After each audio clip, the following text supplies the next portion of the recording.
Yes. You're sharing. Okay, let me see if it's recording. Yeah, okay.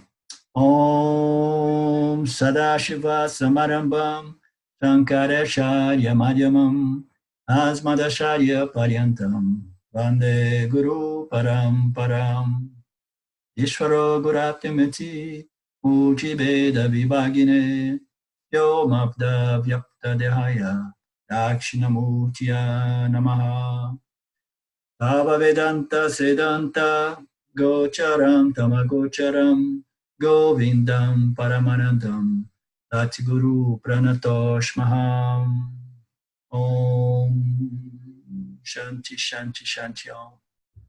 Okay, namaste. So, Namaste. hey, Carla? Let me see if I can articulate this well. So I'm a single mother and I work in a hospital where it can be dramatic. And what I notice in my life is that when I'm immersed in my role, the moments that I have of awareness and clarity are precious. They're beautiful. And when I have those moments, I know who I am and that I'm completely free and that everything is karmic and it's up to Ishvara. So there's a moment of recognition and surrender. Yeah. And trust. I guess the word is faith. And as you say, I disassociate as much as possible and try to develop a sattvic experience. But it's always knowing that this idea of becoming something is not real, that this is ignorance, that in that moment I'm already free. That there is nothing I need to do except to, and so this thick ignorance, it's the firefly that Ramji speaks about, I think. Yeah. Yeah. So if you have a thought that bothers you, such as I have to become something, I have to attain something, I have to accomplish, if this is a thought, a bothering thought for you, and then if that is, and then the remedy is applying the opposite thought. Like, so no, there is nothing I need to accomplish. Okay? I'm already whole, full, and complete. Okay? So I'm the light of consciousness, and all of this is being revealed by my light. So if that is a pattern of thought that tends to, to deceive you or to cause you discomfort, and that is the remedy. You just apply this affirmation, this statement, this declaration of Vedanta that says you are already whole and accomplished. You are fully accomplished. You are full. You are complete. There is nothing that you need to become, nothing to be done to gain anything, and so on. So there are many different tools we can use to again and again establish ourselves in our true, fundamental, essential nature, identity, consciousness. You can say, well, the subject, all the rest is an object. Objects are not real, they are impermanent. I'm the only reality that which does not change, which is always ever present, and so on. So those are all different angles you can do your sadhana every time that you feel discomfort. Every time that we feel discomfort, meaning to say mental disturbance, agitation, we can use any of those tools, whatsoever tools may be more familiar or easier or more handy to us, and we want to detach ourselves from the situation and remain free, because freedom is only possible as consciousness, as awareness, okay, in awareness, as awareness. So we have to do that whatsoever angle we come from, but we need to again and again establish ourselves in awareness, as awareness, and appreciate and enjoy our freedom on every given moment, And just a second, Steve. Sorry. Go ahead. So what I notice is the moment that I identify with the jiva and I don't like the object is the moment that I decide that I should become something different. Because it's an uncomfortableness or it's mental agitation that I don't like. Right. So there's a judgment of the object. So in that moment is when I just drop into identifying, I think, with who I am. Right. If I'm lucky in that uncomfortable moment, I have enough clarity to do that, to discriminate. But it seems like it's whether I identify as a jiva or identify with who I truly am. Okay. But since I started to study Vedanta, this seems to be a little bit of a split in my understanding, because I read the scriptures and definitely understand that there's qualifications that I can continually work on all the time. And then there's also this place of understanding who I am and letting it be. Okay, let me know if it makes any sense. What I seem to pick up or hear from you is that every time there is some mental disturbance, mental agitation, because something you feel is happening is upsetting you. Okay, you don't like what you don't like. Okay, and you like what you like, and every time life presents itself otherwise, we tend to experience that. Every time that you feel that, we are reacting to something that the field is bringing to us. We are reacting, okay? Yeah. So this reaction may be comfortable or uncomfortable. It's comfortable when the karma, the prarabdha karma, is according to my likes and dislikes. Huh? Yeah. Why is it uncomfortable? So this reaction is a natural reaction of the body-mind. The body-mind tends to react like in accordance with whatsoever is coming from the field, okay? Yeah. Based on its likes and dislikes.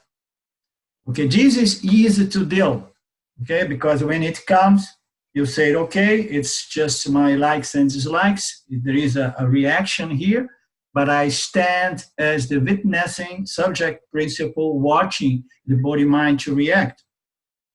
But what I understand, what I hear you saying is that there is another level of reaction that we can call the reaction of a reaction. When a negative reaction happens, if there is another reaction of the mind, say it should not be happening. Yes. Okay, and then we have a reaction, another layer of the reaction, which is what in truth is called psychological suffering. Okay, is the non-acceptance of the body-mind reaction. The moment that you don't accept the reaction of the body-mind,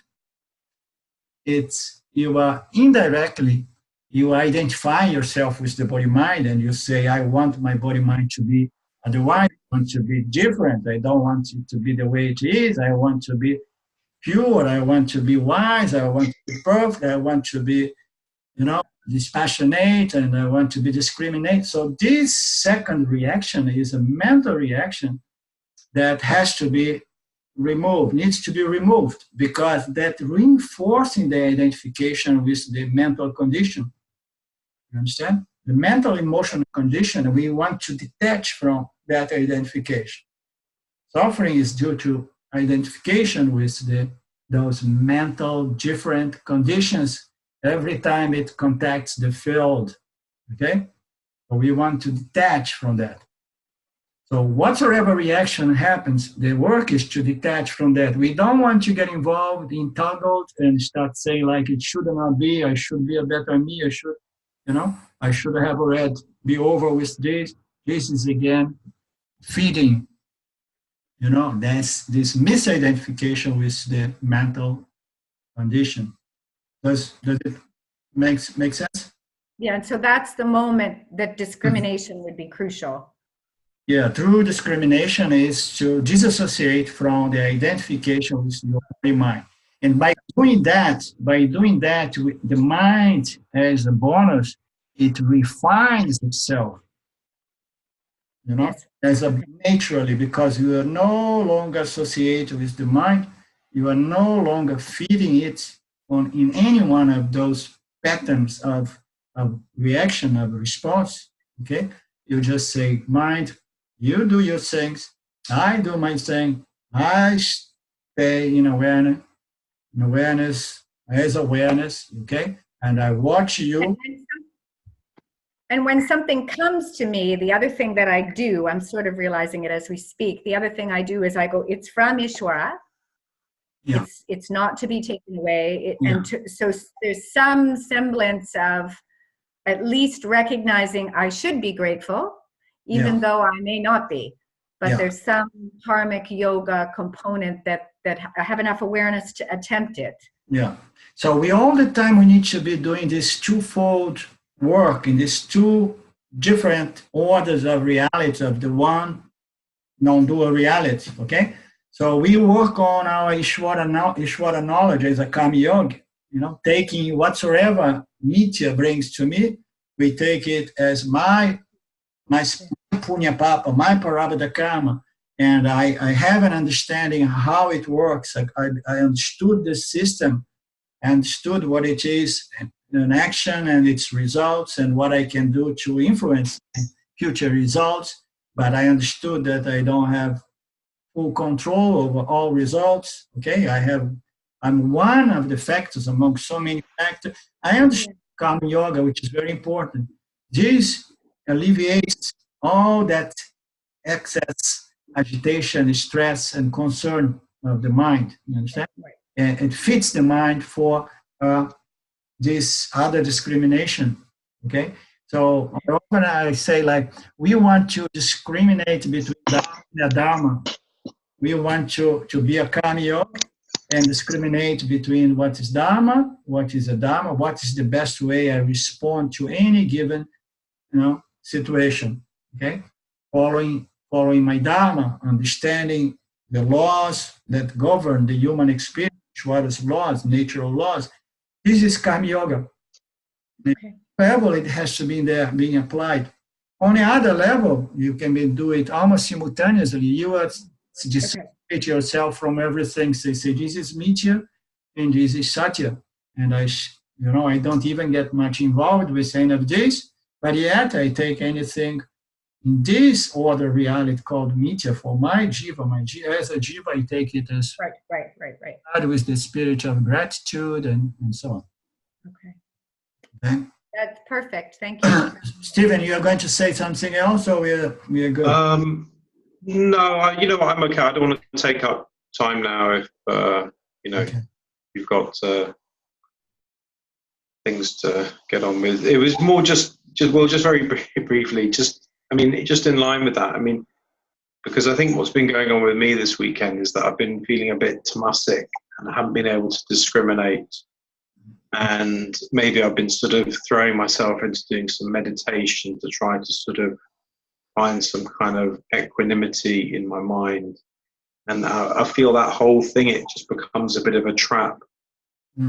Feeling like I can't discriminate, and it's just trying to find my way back home kind of thing. It's like I'm feeling lost, and then it's like, how do I get back?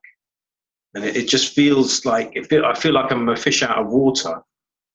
That feeling where I feel so uncomfortable. It's like, because like this, I had such a great week this week. I was sort of listening to, various satsangs, and I was sitting in the park, and I was just sitting there, and I was just watching the world go by, and I felt so free and amazing. And then it kind of comes crashing down on you, and it's like, I want to be back to that place. Yeah. Where of kind of freedom.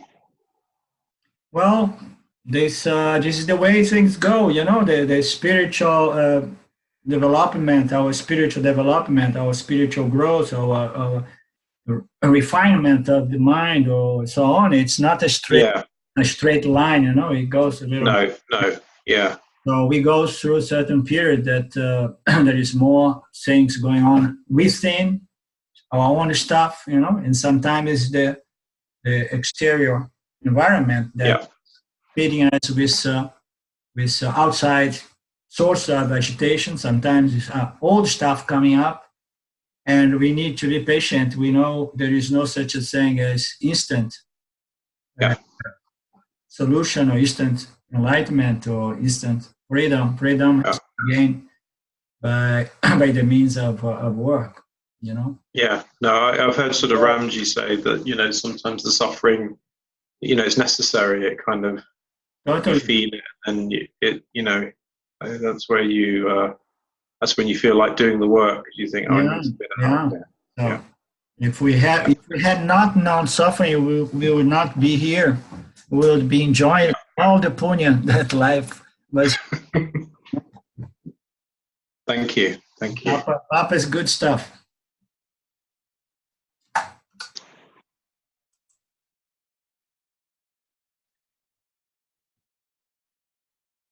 Natosh, can I ask you a question, Natosh? Yeah, please. Next Sunday, I arrive in, what's the name of the city? Dusseldorf. I arrive there around 10 o'clock. We're going to be at your place around 11 or noon. We don't have anything scheduled for Sunday, right? Not yet.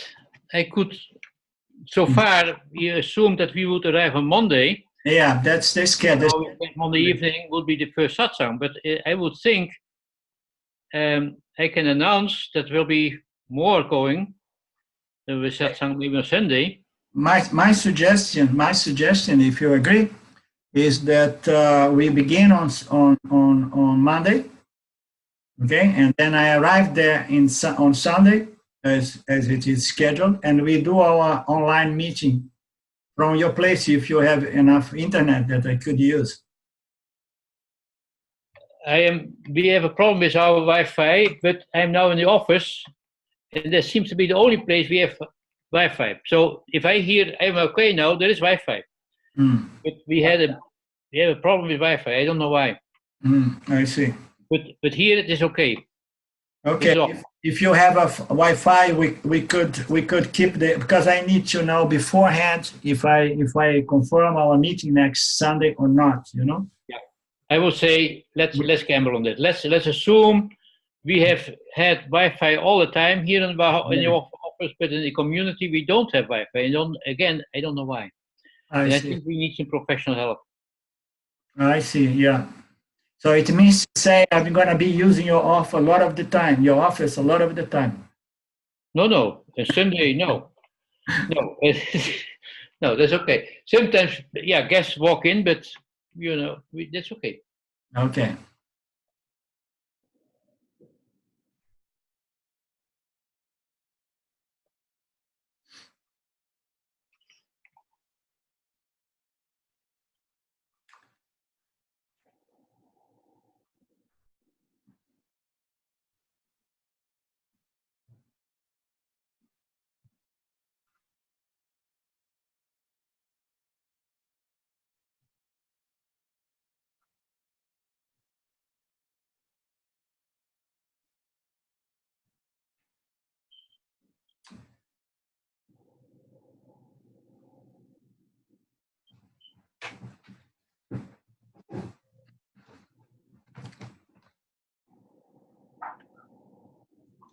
Okay, so we went through, we finished all the qualifications. Yeah, the last one being the most important, without which all other qualifications are going to be good for mundane accomplishments. If you have dispassion, if you have a good discriminating mind, a contemplative mind, if you have focus, if you have all those good qualifications, discipline and so on, you will be a very successful person in the world.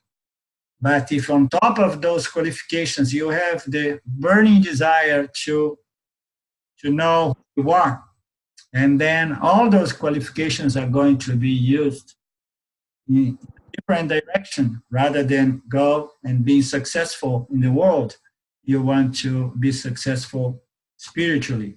Okay, so we have gone we have covered all the discriminations that ends on the burning desire, the big D, the biggest of all these, the all-consuming desire. And then we're going to begin with the text.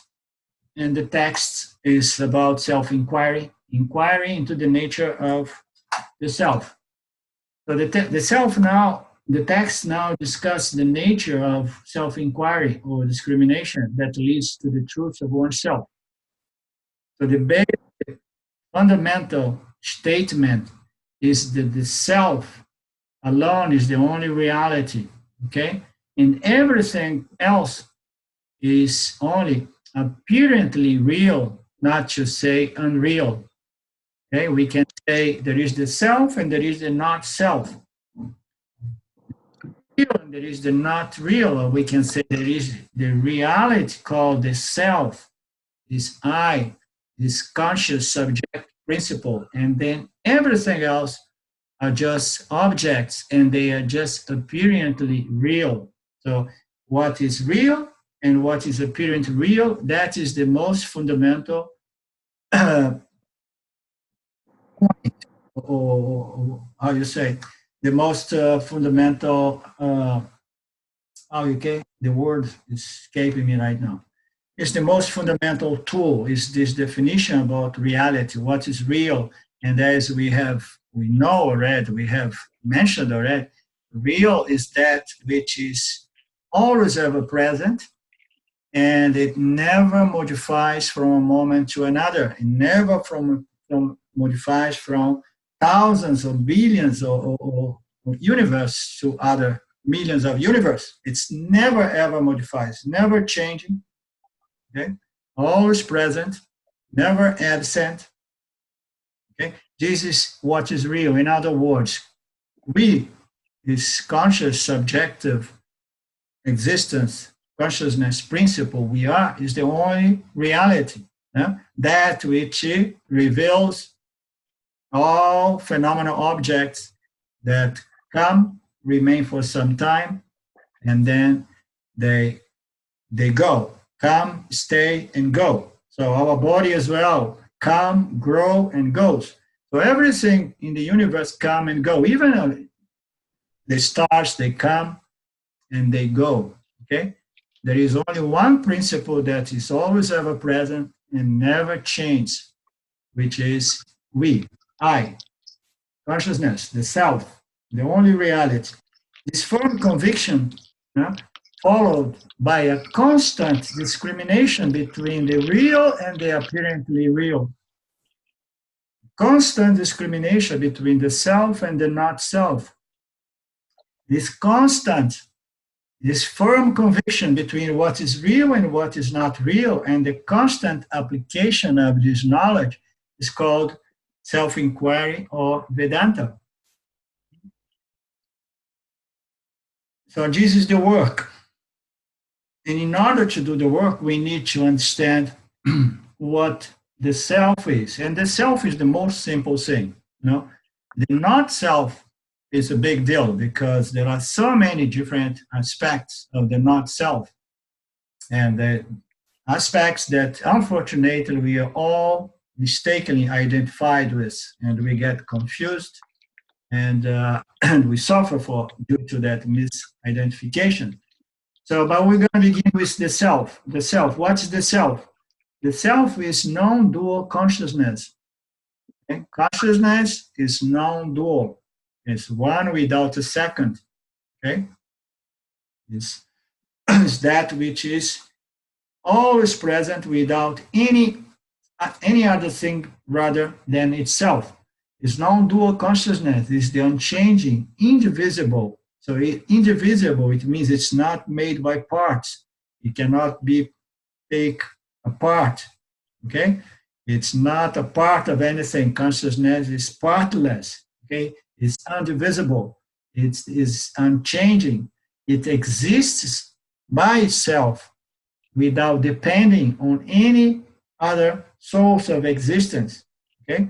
It's conscious by itself. It does not depend on any other source of consciousness. It's the very source of existence, and consciousness. In a better way to say that, consciousness and existence is the very nature of what we are.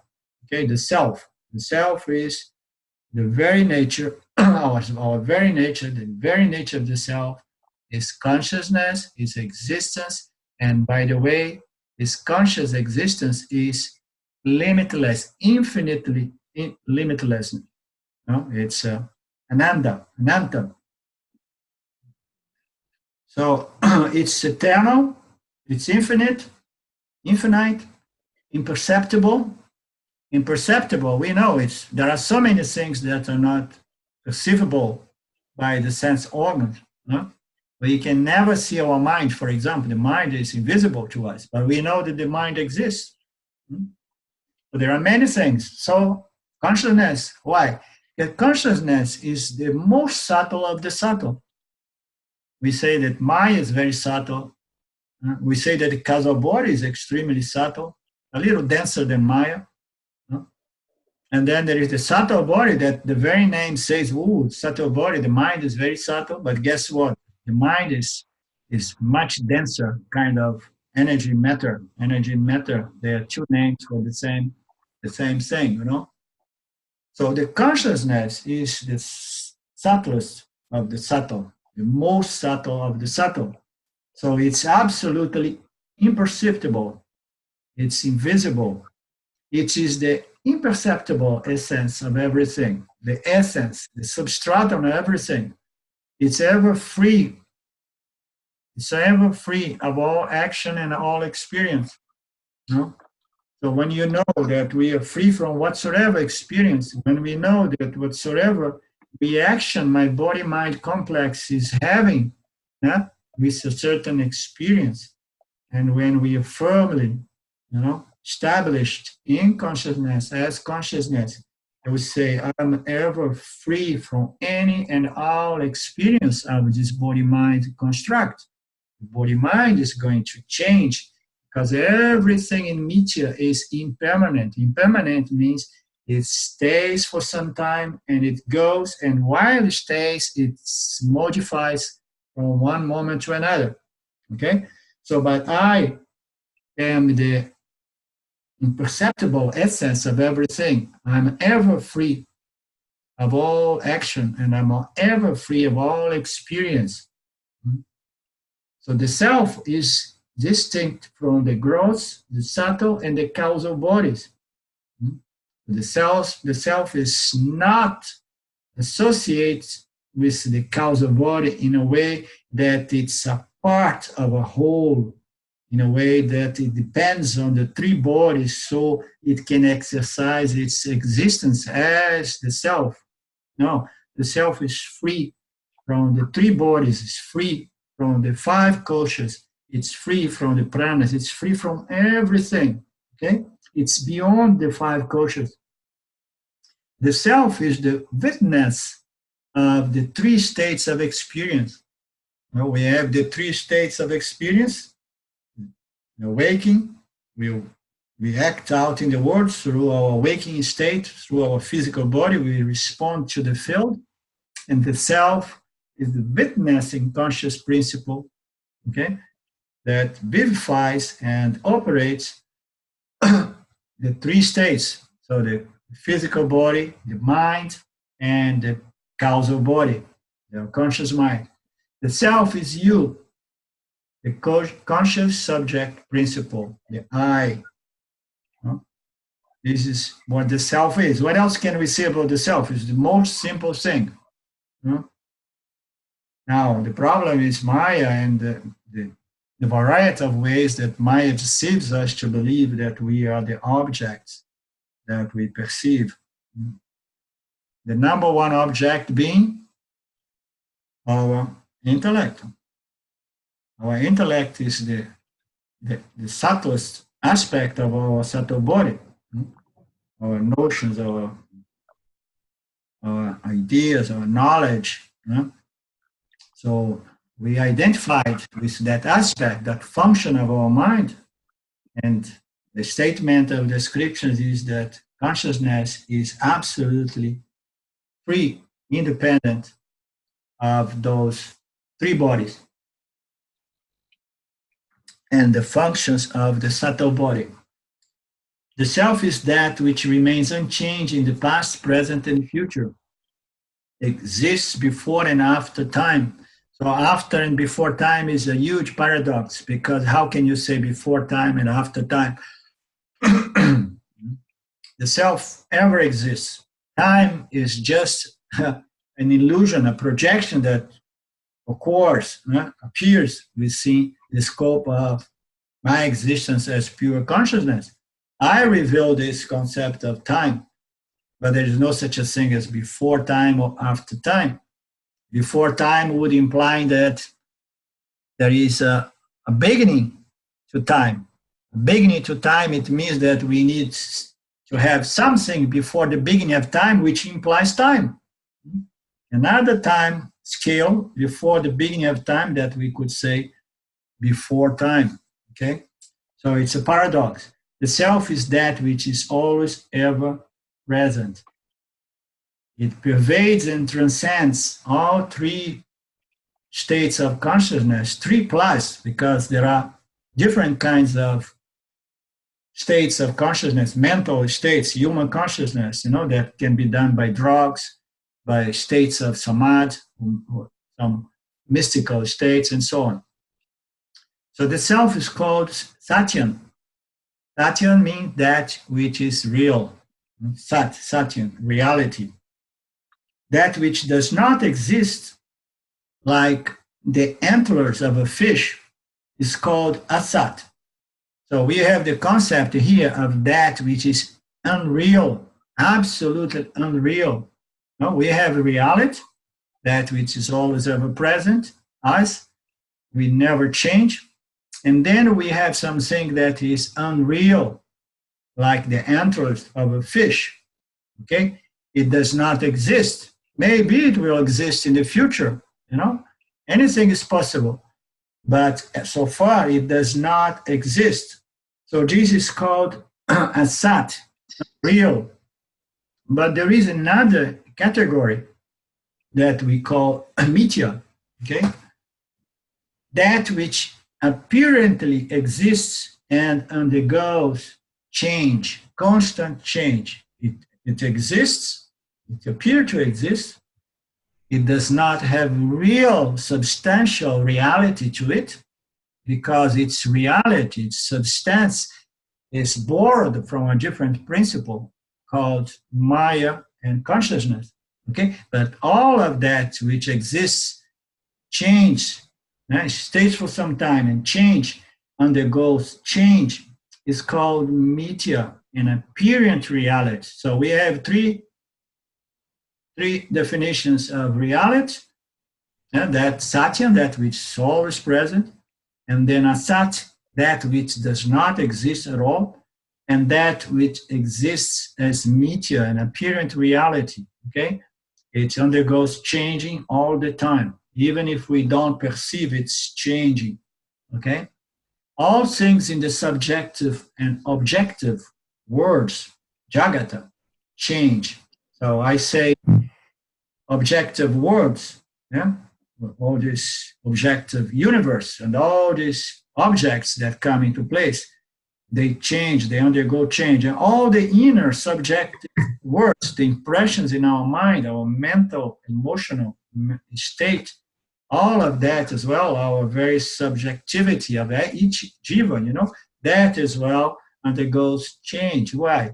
Because all these mental impressions that we project as thoughts, feelings, and dreams and imagination, they are byproduct of our previous contact with the objective world created by Ishvara called Jagata.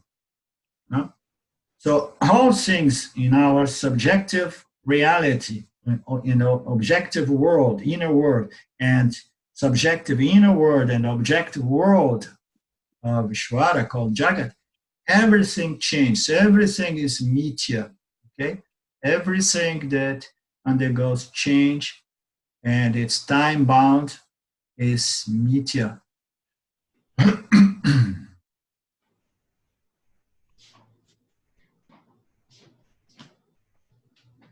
Who is Gertrudenhen? I forgot. Does anybody know? I think it's Trudy. Is it Trudy? Yeah, it's Trudy, yeah. Yeah, it's Trudy from the West Coast, yeah, California, yeah.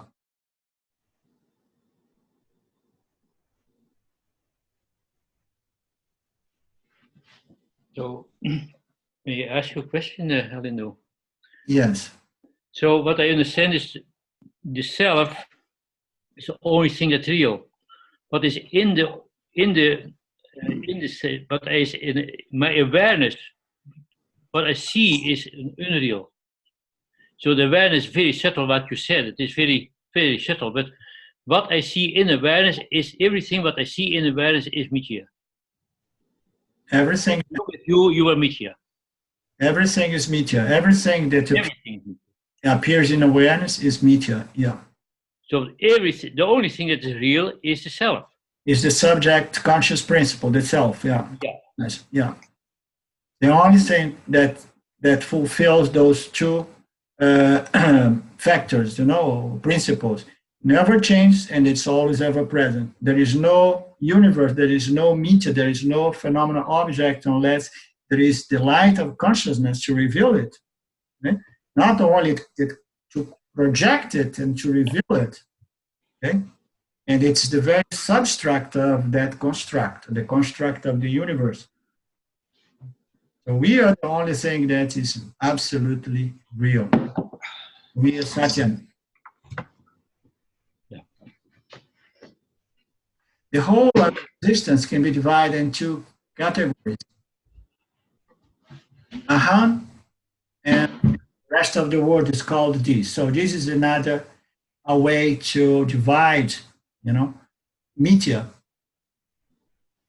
The whole existence can be divided in two categories. It's I, and that or this. So aham, I, and this or that, otherness, okay? It's I and otherness. This is the fundamental, primordial duality, the subject duality, subject-object duality that we all see in Mithya, okay? So aham and idam.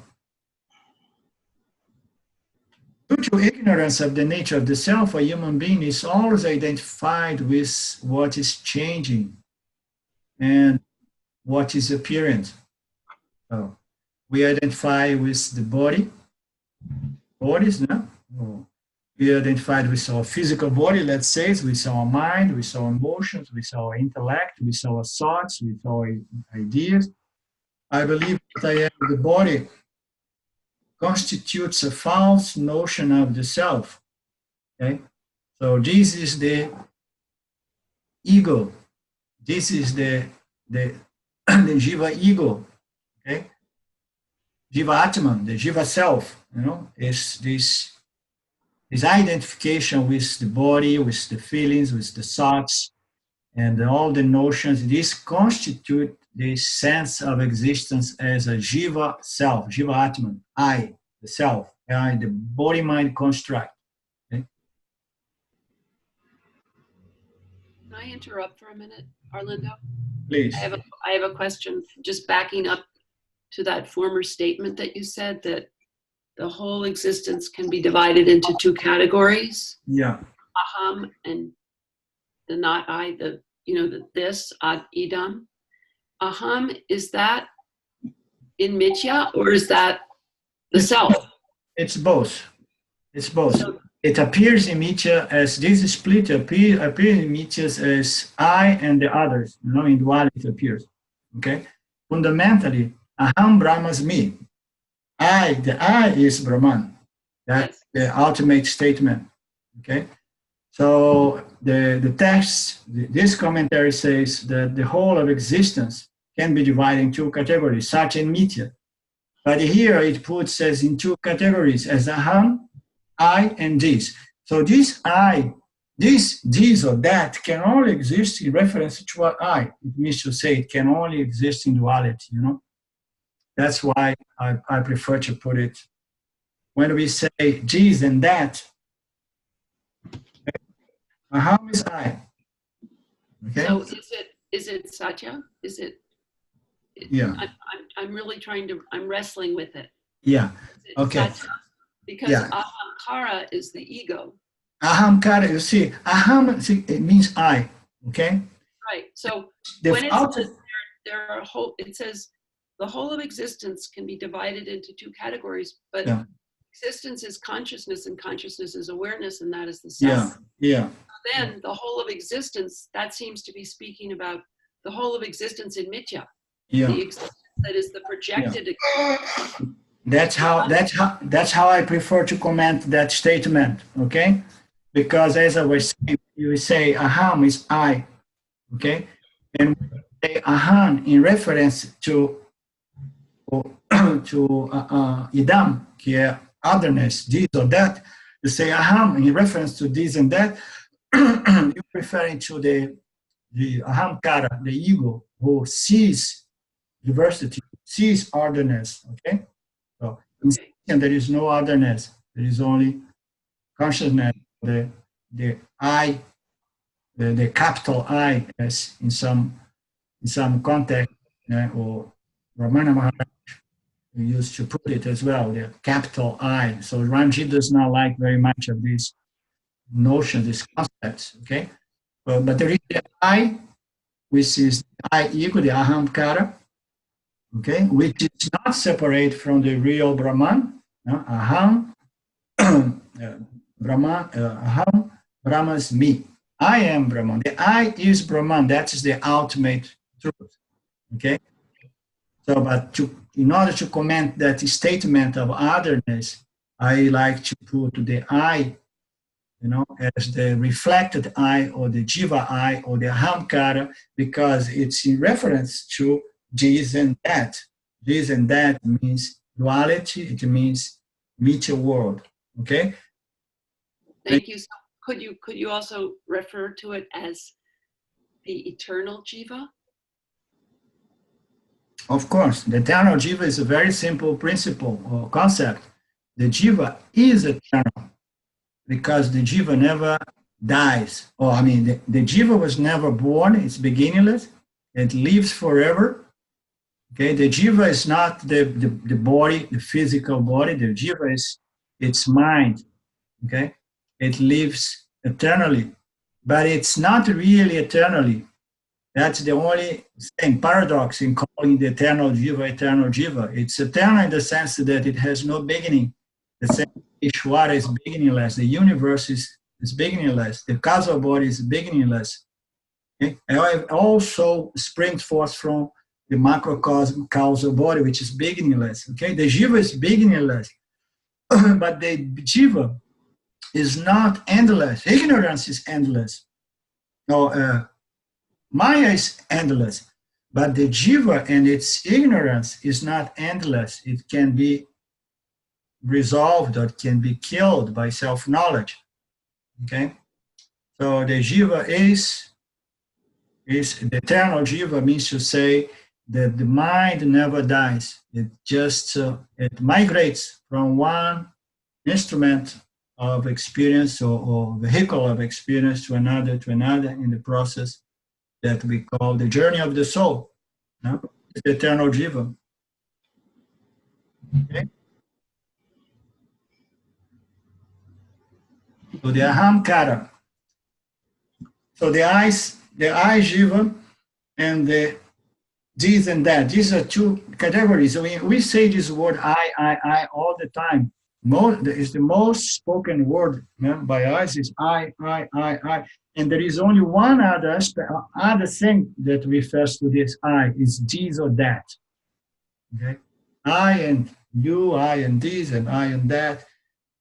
So this is the two categories. Due to ignorance of the nature of the self, a human being is always identified with what is changing and what is appearance. Body, mind, complex, emotion, the intellect. Believe that a body, feelings, and thoughts constitutes a false notion of the self. And this false notion is called ahamkara in Sanskrit, meaning to say the ego. Okay? So the jiva atman, the jiva I. Okay? The I that feels to be an independent entity, not apart from the self. And the ego, the Jiva Atma, usually does not even know that there is a self besides its own sense of existence. Every Jiva Atma thinks that I am the center of my universe. Huh? Everything here is just for my enjoyment. And I want to control my environment, and I go through all the trouble until I develop maturity and wisdom, and we get to know Vedanta, and we begin doing this work to free ourselves from this false identification with this ahamkara, the Jiva Atman, the self, the ego I, okay? Identification with this false notion is called the ego. The inquiry into one's real nature is done by first identify what's not real. So it makes sense, huh? So we say like there is reality, I, Satya, and there is Mithya, the world of the objects that modify and it's not always present. You know, it comes and then stays for some time and then they go. So I have to discriminate between Satya and Mithya. You know? So the inquiry into one's real nature is done by first identify what's not real. So what is not real? Just imagine if we need to make a catalog of everything that's not real. Huh? So we could get every human being on the planet together, making a list of everything that's not real, and we would have books and books and books. I mean, computers and computers, this list of saying everything is not real or apparently real. So the scripture is going to describe what's not real by the bulks, let's say. Let's put it. We're going to just put different levels of experience with which we identify, and then we suffer due to that misidentification, okay? So the inquiry into one's real nature is done by first identify what is not real, huh? What is not I, not self, anathema, or what is an object, and subsequently asserting the one that is Atman, the self, which never changes. Okay? So we're going to define first now what is the self, because we define first what is the self, because it's very quick and easy. And then most of our work is going to be later on identifying and define what is not real. And then once we have that clear in our mind, our work is to exercise this constant discrimination between what's real and what is apparently real. Apparently real. So the easiest way to understand this, to do this, is by understanding. So this work, I mean, where I am here. Yeah, okay. This is called self-inquiry, or Tattva Viveka, or Tattva Vichara. So the way to do this is to understand that whatsoever one knows about oneself and the world is different from the knower. Whatsoever we know, the physical, dense, material universe, or the subtle world of thoughts, feelings, and notions, and ideas, and concepts, everything that we know is different from the knowing principle that allows the mind, the intellect, to know phenomena. So there is a knowing principle behind, quote unquote, behind the intellect. This is called the consciousness. We need to understand that whatsoever we know is different from the knower itself. Okay? So it's very simple. So anything that changes, anything that comes, stays, and goes is known, it's a phenomenon, it's an object, and it's, moreover, it's different from the knower. This is to make this Satya-Mithya discrimination even easier. Okay? Anything that is known, anything that is objectified, if it can be objectified, it means I can see it, I can know it, I can experience it, I can conceptualize it. Everything that come, into my realm of knowledge, of perception, of experience, is an object. It's different from the knower. So the question is how thin, how subtle this knower can become in this discrimination. We want to dissociate from everything that's known, so that we remain as pure light of consciousness, okay? Independent of even the vehicle of knowledge called intellect, the mind. The knower and the known. The knower is different. The perceiver is different from the perceived. The experiencer is different from the experienced. The seer is different from what is seen. The knower is different from what's known. So those are all ways or tools for us to understand, to discriminate and isolate, the seer, the knower, the experiencer, from everything else that's known, experienced, and seen. The following analysis shows how the I, the knower, is different from the known. The I is different from the three bodies and all other levels of experience with which the knower, the real knower, we talk about the absolute real knower, with which the knower mistakenly gets confused and mistakenly gets identified with. Following analysis are going to do that. So those analyses are there now about the not self. So we begin now exploring what is the not self. Okay? Only for the sake of isolate what is the self and doing this confusion, this misidentification. Okay? And then later on we can understand that the not self, all these objects of perception, of knowledge, they exist on a secondary order of reality, which, by the way, it's not apart from the self. There's nothing apart from the self. But it's fundamental that first we discriminate and separate them in our understanding. Okay?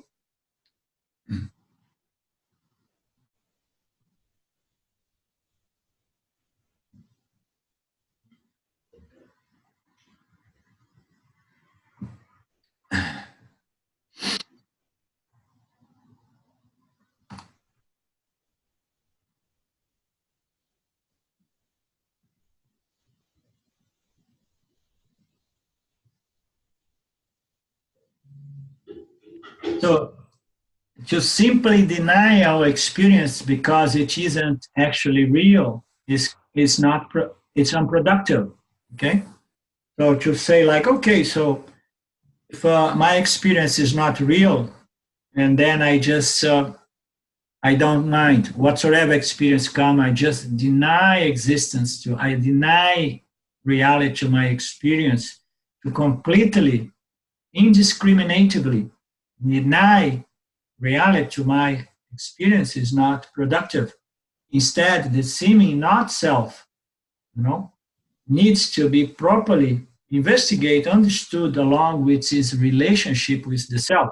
We need to understand what is the not self, the relationship between the not self and the self, and understand that every object of experience is not self. Therefore, I can never be affected or bound by any of these objects of experience. But I don't want to just say, yes, I'm not the object of experience, therefore I'm free.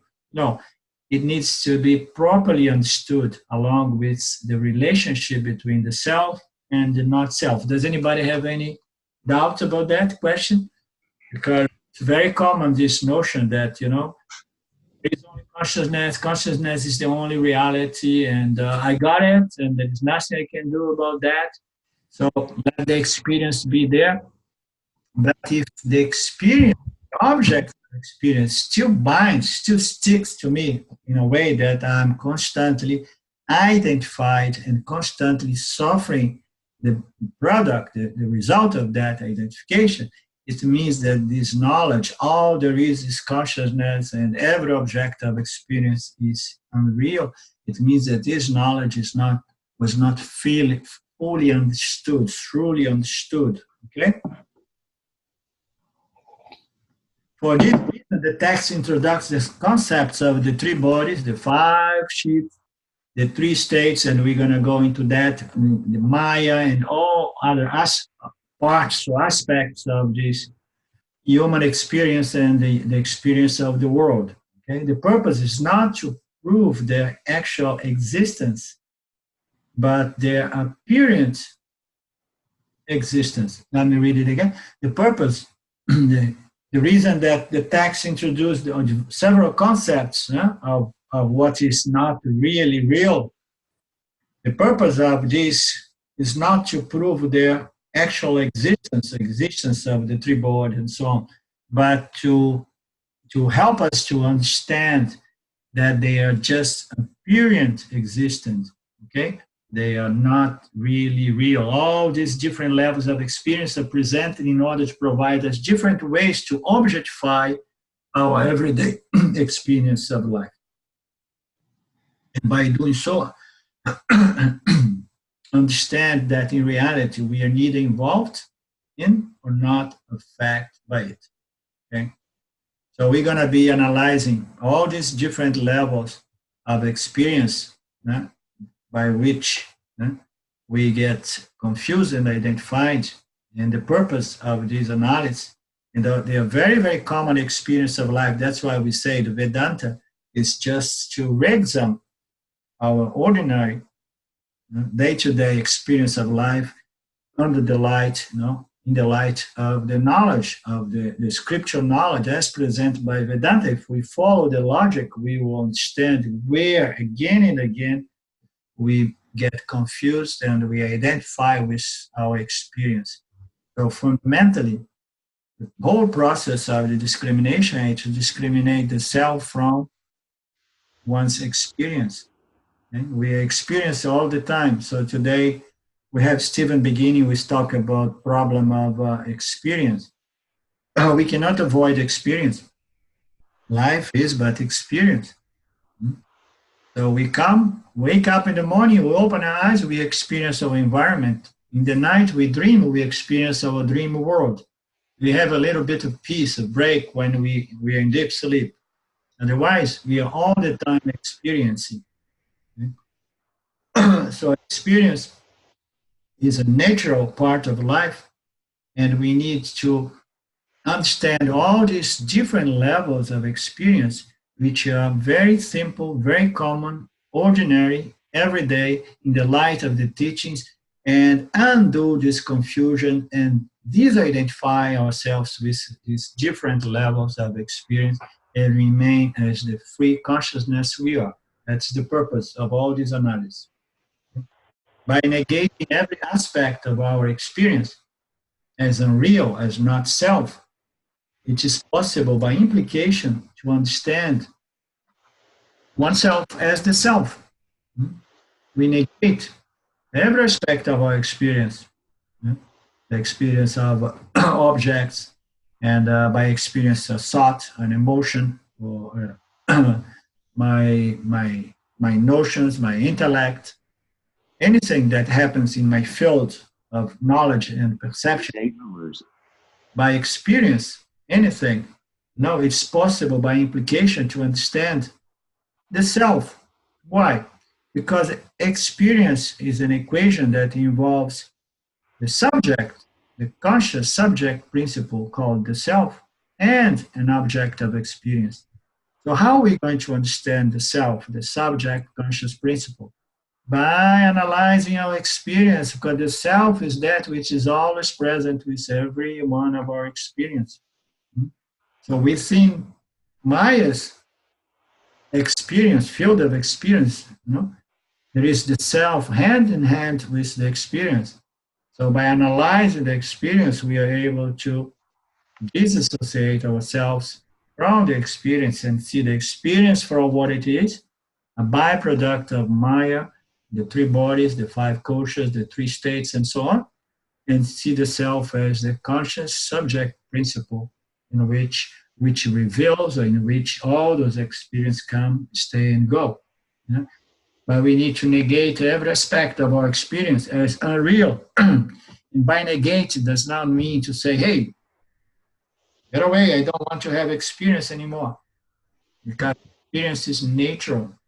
By negate, it just means, hey, I know it's part of life, experience is unavoidable, but I no longer identify with experience because I am separating myself from all this different experience that before I was attached to. And now, due to my good karma, I got in contact with the scriptural knowledge. And by following the logic as present, I begin to disassociate, disidentify from all these objects of experience. I negate in the sense that I understand that it's only apparently real, not really real. You know? So by doing so, by implication, I free myself. The conscious subject principle, the only factor that cannot be objectified, I free myself from the world of change, Jagata, the world of constant modification, change, bound by time. The thing that we suffer the most about this mistaken or erroneous identification is the fact that we immediately get into this misunderstanding that we are bound by time. Because the body-mind construct, the mind, when it's associated to the body, to produce this jivahood, this visual jiva, with a field of action, his mind immediately gets into the idea that, oh, I'm bound by time. Not only I change, but I'm bound by time. Well, everybody's dying around me as I age, and it means to say that the I is bound by time. So we need to disassociate with the body-mind construct in all its experience to understand that I am that which is absolutely not affected by time, not involved, not bound by time. The subject conscious principle, the only factor which cannot be objectified, because I am the objectifier. The objectifier that through Maya, through the mind, through the intellect, knows, experience, and objectifies all objects of creation.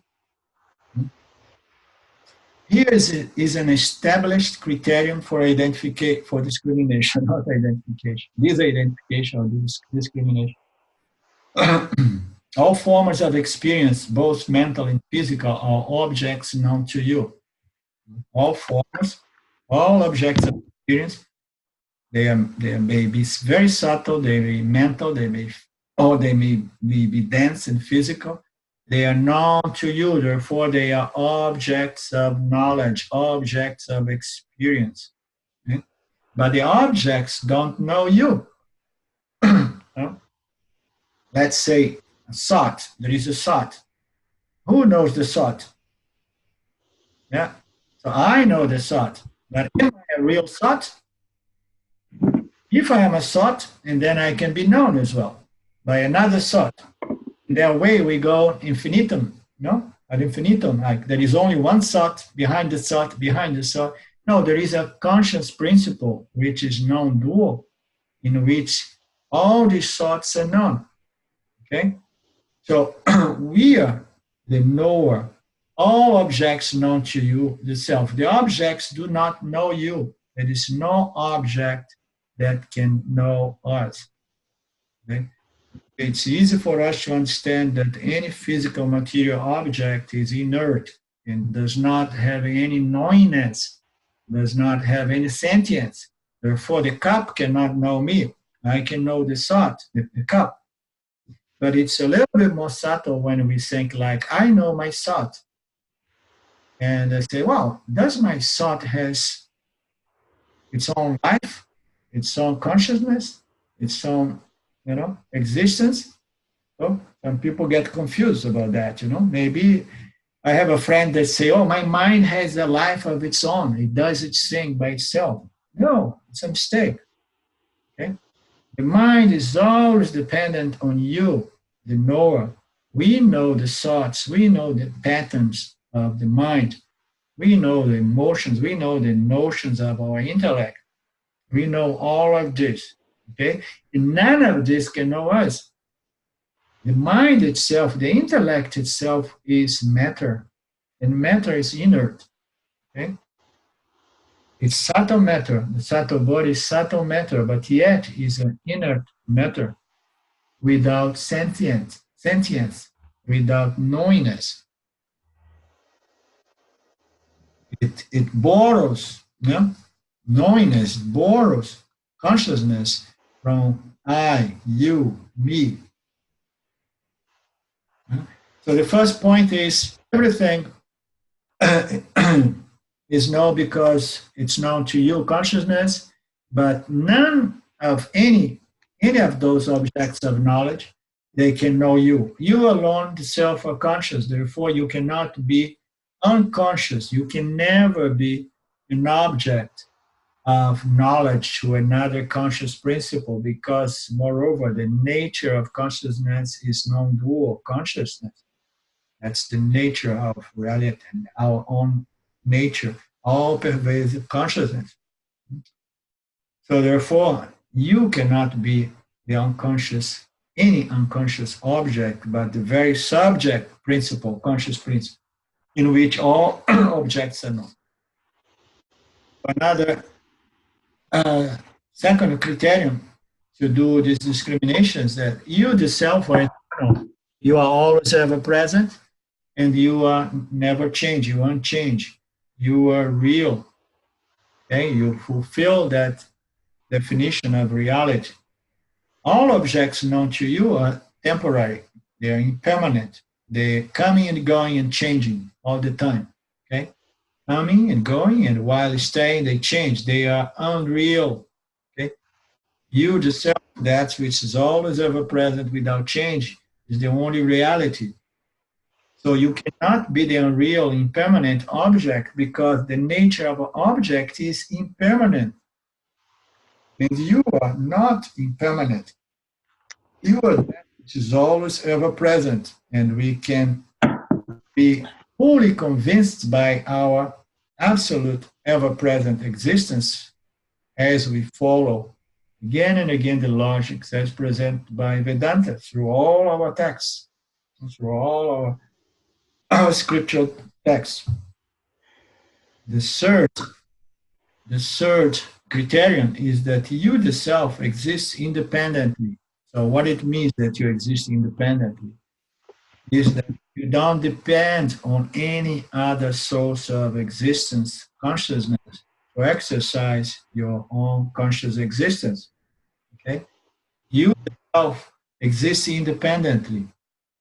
You are existent and conscious. That you are existent and conscious is self-evident. So we have no problem to know that we exist. We have no problem to know that we are conscious.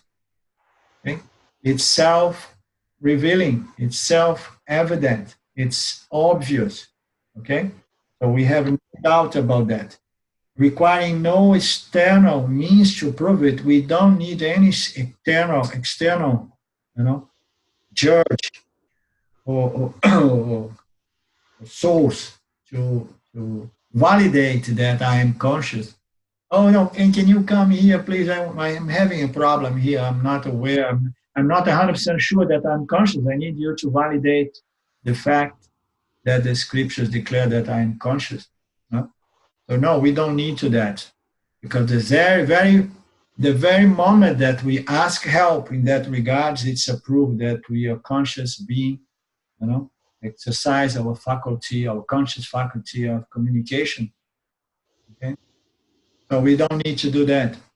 We don't need any proof that we exist. if we ask somebody, so what do you think?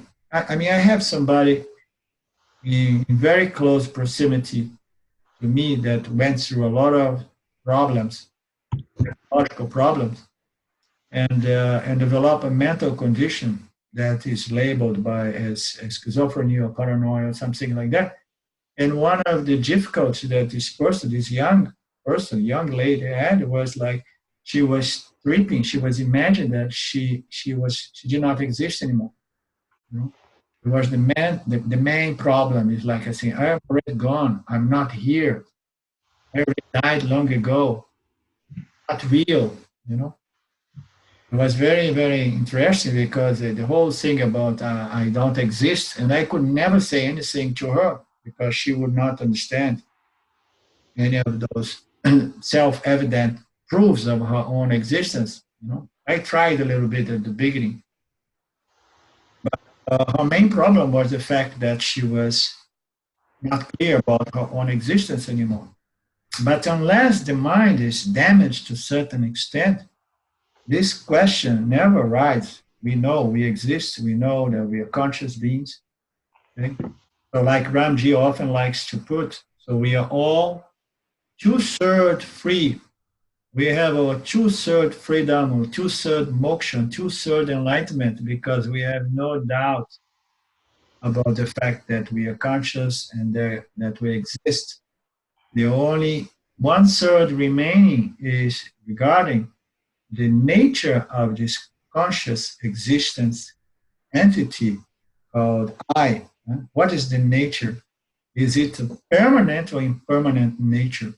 Okay, I know I am here, I know I exist, I know that I'm conscious, but due to this misidentification with the body-mind, we think that my conscious existence is bound by time, which is trick and a mistake, you know, due to time. So we are not bound by time. So we are independently conscious, we are independently existent. We borrow consciousness, we borrow existence to all other objects in the universe, the sentient objects, the live objects, and the inert objects. So we are all the time validating, revealing everything. And moreover, every object with a subtle body, we pervade them and we shine, produce sentience. Such is our self-evident nature as pure consciousness. Okay? So we are that independent conscious existence principle, not bound by time. Okay? We are not the mind, we are not the body. All over the place. We are all over. Huh? But objects depend on us. So objects depend on our conscious existence. For their existence, we borrow our conscious existence to objects. And the objects, they enjoy existence, but their conscious existence are bound by time. Okay? They are temporary. As we say in Mitya, everything is bound by time. Everything in Mitya comes, grows, and goes. So we are eternal, beginningless, you know, beyond time, not bound by time, conscious existence, limitless, infinite, conscious existence to objects. And some of these objects, they become alive and sentient. And by these objects, all these constructs, they are still bound by time. Okay? We are the only conscious existence principle not bound by time. And we borrow this limitless nature of ours to all other living creatures, living beings, living objects.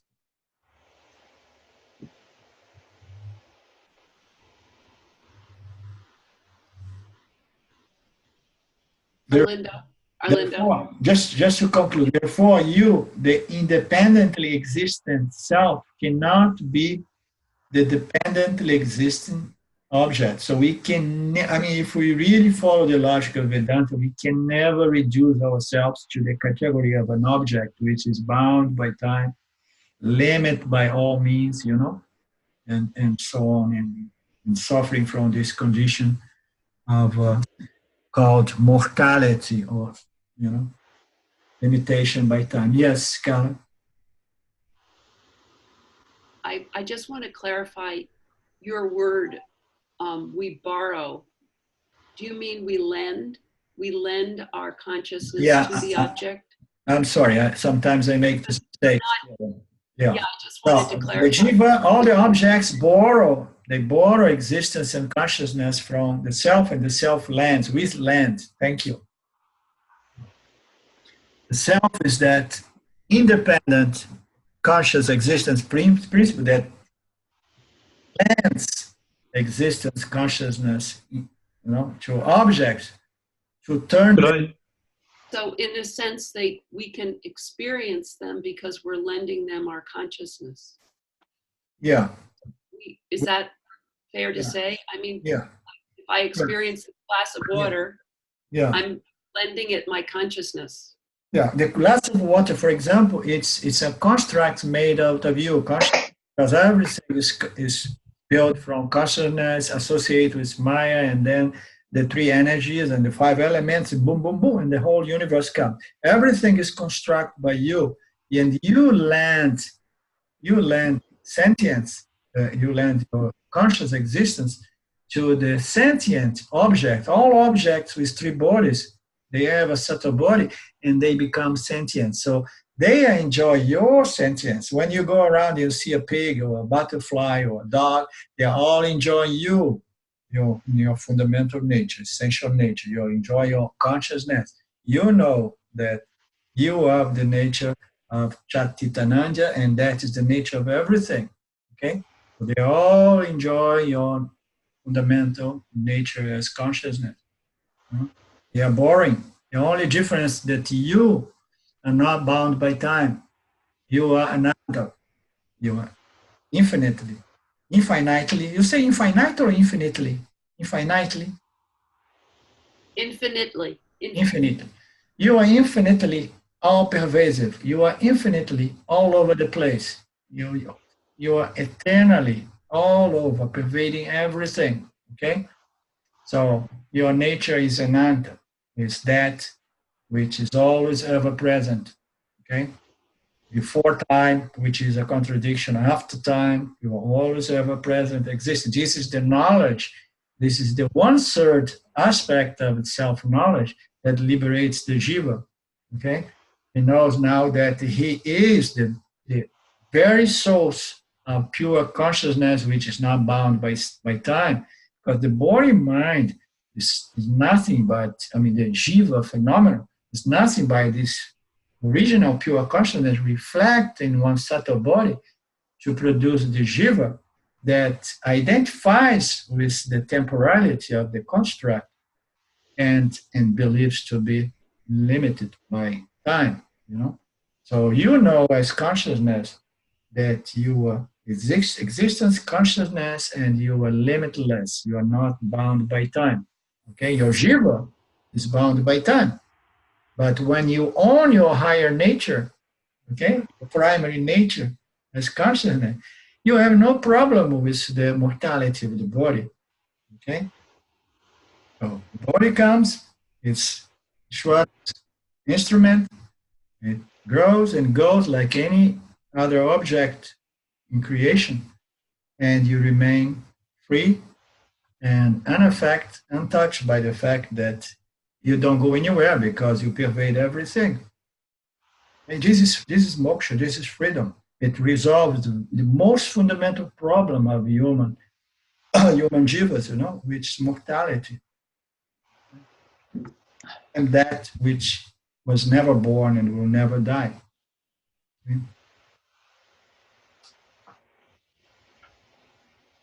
Anything else? One more thing. It's the more we study Vedanta, the more layers get unfolded.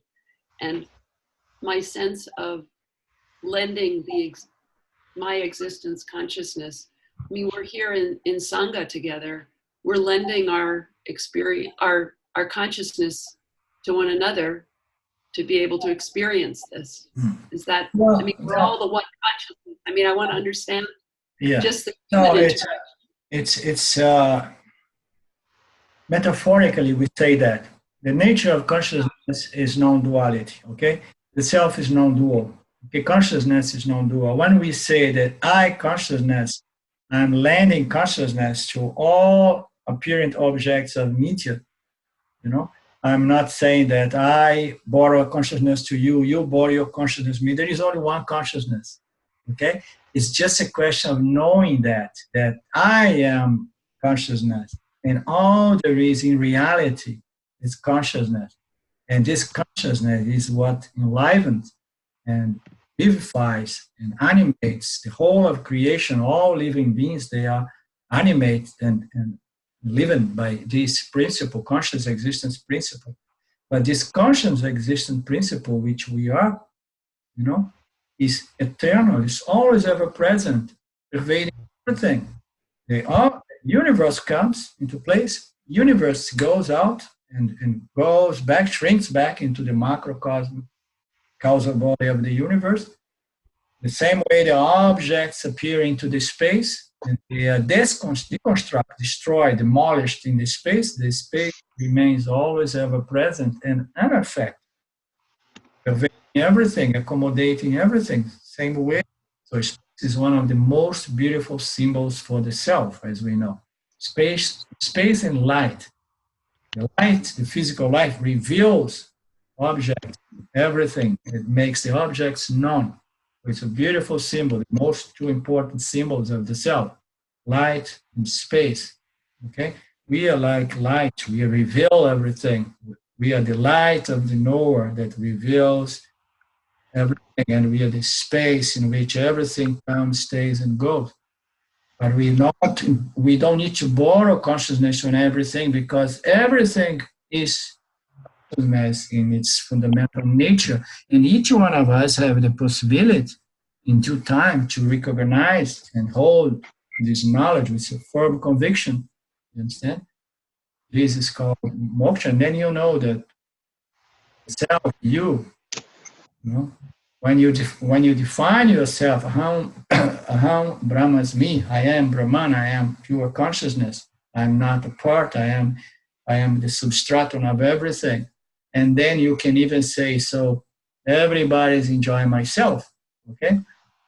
So everybody's enjoying my fundamental nature as consciousness, but they are not knowing it. Therefore, they are not enjoying really. They are just enjoying the bitterness and the sweetness of their karmas, the prarabdha karmas, you know. So they did not get to have this knowledge yet. Knowledge liberates because you get to understand that you live beyond karma, okay? Karma is going to unfold. It's part of this construct, body-mind, even after the self-knowledge is firm. Prarabdha karma is going to continue to exhaust itself, and you remain beyond, you know, not affected by your karma, just seeing it going by, exhausting itself, because you have established yourself in your fundamental, higher, true nature as consciousness, you know.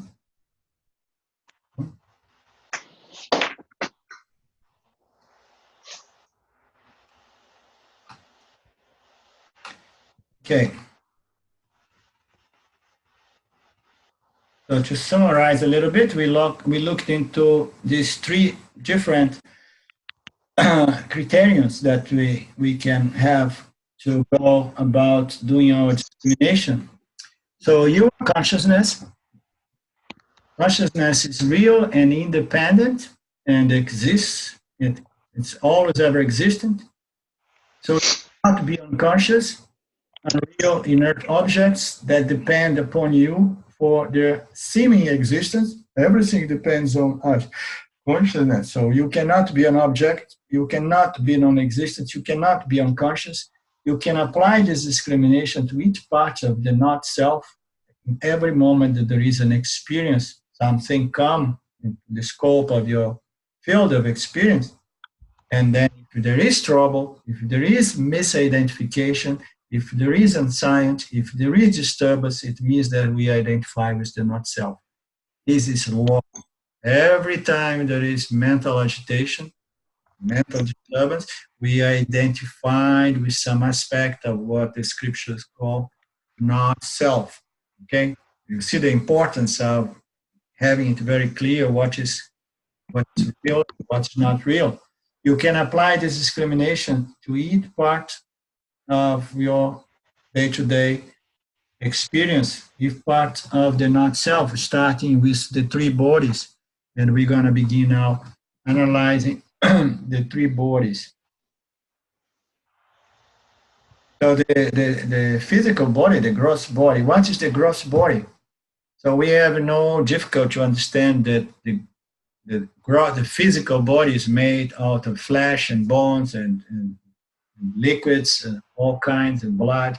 So we have no problem to accept the fact that the physical body is matter, okay? It's not spirit. It's not consciousness. It's not mind, okay?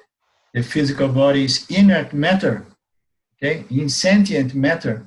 It's a combination of the 5 elements, and the 3 energies combined with the 5 elements, they grossify to produce what we call the physical body, okay? The densest, our instrument of experience is through the physical body that we can work out our karmas. We need the physical body, and we need the field of action provided by Ishvara, so that we can gain more knowledge, experience, and progress. I mean, grow. Sometimes instead of growing, we go south instead of going north. Okay? So we can evolve or we can evolve according to our prarabdha, our decisions, the exercise of our free will, and so on. We can grow or not grow. Okay, but we need the field of action. We need this physical body with all the sense, all the instruments of perception, instruments of action, so that we can exercise our free will and grow, possibly.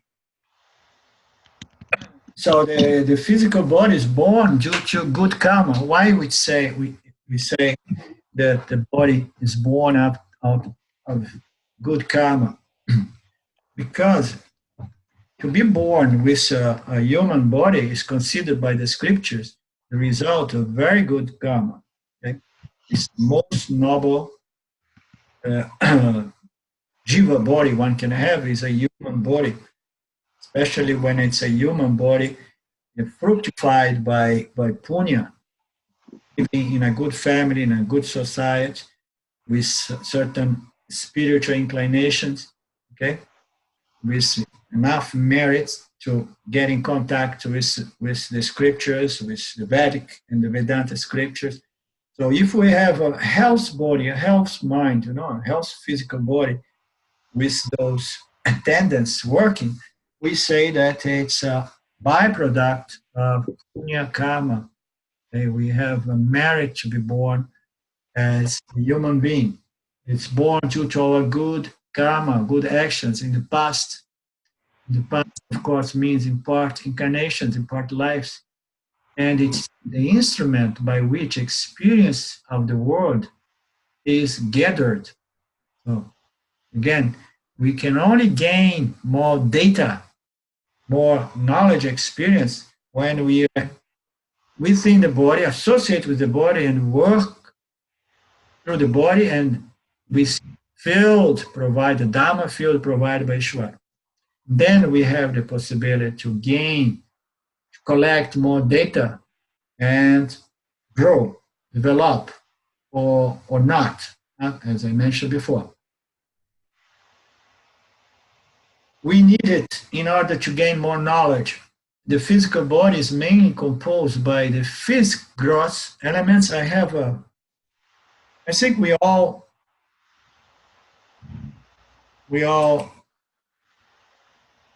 Vedanta experts here, and I was looking in this laptop, and I have one chart that may not be really necessary, but this chart is already is translated to Portuguese. But anyhow, are you seeing that? Are you all seeing it? Am I Yes. chart? Okay. So the physical body, yeah, is below this line here. Below this line, we have our gross body or physical body. Okay. The physical body is,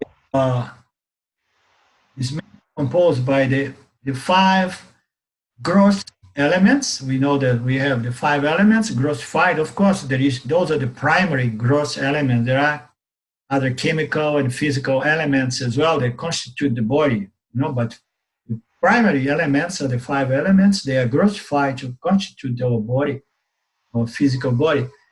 And these five elements constitute the five instruments of perception. So here, physical body, we have the five instruments of perception / knowledge. So perception and knowledge is about two sides of the same coin. When we perceive, we are knowing something. We may be mistakenly knowing or mistakenly apprehending or understanding that object, but it's an experience. It's an instrument for knowledge experience. We need our sense instruments. So we need the how you say, Tato? We need the nose. We need the skin. No? We need the ears. We need the eyes. No? What else? Did I miss anyone? And we need the tongue to gain, to receive the taste. No? We need the five instruments of perception. Okay, the palate, I'm escaping me the English words because I'm having this Portuguese thing here that's making me even more confused. We have the ears, we have the nose, we have the tongue, we have the nose, the ears, the skin to feel, yeah? And then we have the eyes to see. We need these five instruments of perception, and the body is constituted by the five instruments of actions. Oh, life is nothing but stimuli coming through the sense instruments, running through the sense organs, which belongs to the subtle body, and then a response is done by the organs of action, utilizing or using the instruments of action. There is a distinction between the instruments of perception and the organs of perception, and the instruments of action.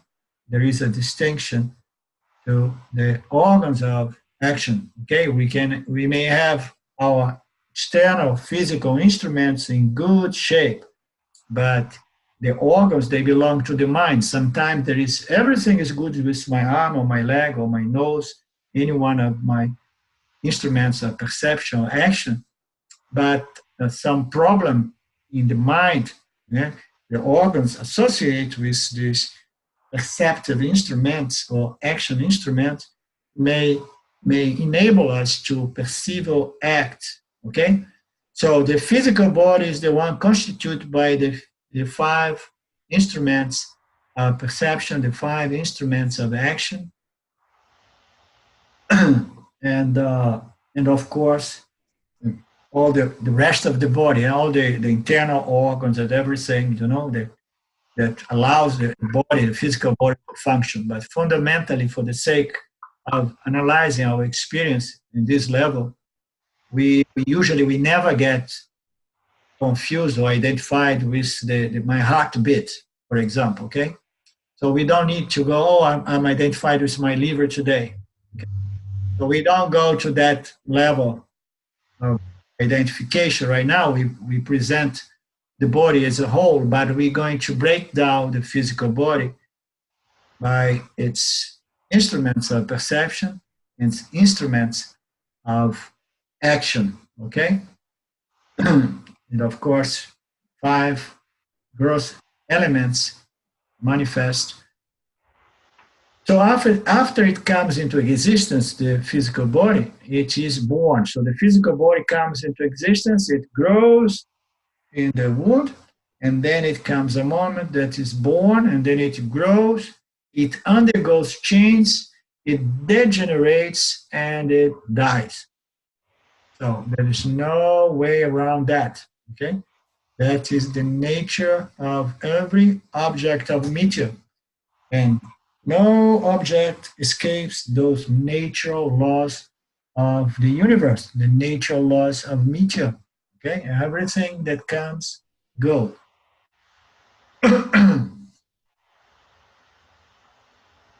The body is nothing but a combination of the 5 elements. Physical matter. We know that the body, like Ranji likes to sometimes say, is a meat tube. In some other circles or contexts, we can say it's a bag of chemicals, a bag of bones, a bag of flesh, or meat tube, okay? So the body is nothing but food. How about that? Oh, my beautiful body is just food. Yes, the body is food. If we stop intaking of food, the body just disappears and dies, okay? So the body can never be a good representation of this Ham, this I, this self. The body is absolutely limited by all means and impermanent, bound by time, and it changes from one moment to another. The hair starts going gray if not falling. Some people, a little more like me, they go gray. Some people, they start just losing them, like Stephen, for example. But everything that comes, it goes. It decays and dies, okay? There's no way around that. But the self, you alone, the conscious subject principle remains. The physical body is inert, and the subtle body, with the aid of consciousness, that lends sentience to the body. I open a parents there to mention something that I find very enlightening and important. To say that you, the self alone, are conscious. The physical body is inert. We know that the physical body is inert. So we know because we have seen already a few dead bodies, and we know that there is a moment that the body somehow has no sentience anymore. There is no vital air. There is nothing. There is no prana, no vitality, no color, no temperature. Everything fades, and guess what? The body starts to go rotten. So we know that it's inert matter that is somehow is sustained by some other principle, and this principle fundamentally is consciousness, the subject conscious principle. Okay, but consciousness, which pervades everything, cannot pervade the body without a vehicle or means or instrument. It needs a vehicle to pervade the physical body and enliven. We say enliven or enliven, Carla? Enliven. Enliven. In order to enliven the physical body, consciousness needs another body, another instrument, a vehicle, means. And this means is the subtle body, the mind. So it needs the mind, and the mind goes and enlivens the body. The physical body is so much meat tube that the moment that the mind dissociates from the physical body, the body is good for being disposed, burned or disposed in any way possible, okay? Otherwise, it's begin rotting, we know, okay? So the physical is just matter, decaying matter, changing matter. Every 7 years or so, the cells of our body are replaced for as long as we manage to put up with all this replacement. And then by and by, we don't manage to keep up, and we start aging very quickly, as we know. So without the subtle body, the physical body loses its lifehood. It's the mind that enlivens the body. The body is only food. You know?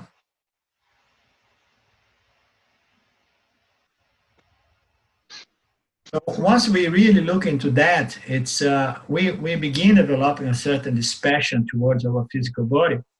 But as long as we are totally unaware of the fact that the body is just physical matter, it's just food, we tend to develop an identity around this physical body. And when the body is healthy, young, and beautiful, we take pride. And when the body is weak, old, and shrinking, and wrinkled up, and so on, we take shame. Okay? So this is all due to this mistaken identification with the body. So once we understand that the body is just matter, it's physical matter, and then we develop this quality of this passion in reference to our physical body. Okay, we are no longer all the time in the mirror and look and think, oh, maybe if I do a little lift on my face, you understood the body is just a construct, means, a vehicle. So I'm using it for a certain period of time, and then in due time, Ishvara is going to dispose it. Once it has fulfilled its purpose, which is exhausts the karma which was laid for this lifetime for the soul. Well, it's going to be disposed in due time. We leave that to Ishvara. So we develop this dispassion as a byproduct of this understanding. Okay. So if the body were ever present, so the self is ever present, but the body is not ever present. It comes and goes, disappears. And even in dreams, during the dream state, our physical body disappears. Okay? So in the dreaming state, our physical body disappears, but we have a dreaming body.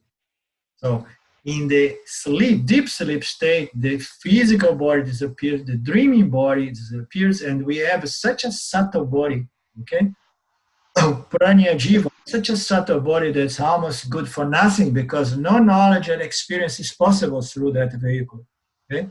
So basically, we become bodiless, okay? So we know that the body, it's not always ever present. It's not only time bound for those 50, 70, 80, 100 years, but it always appears and disappears in every cycle of 24 hours or so.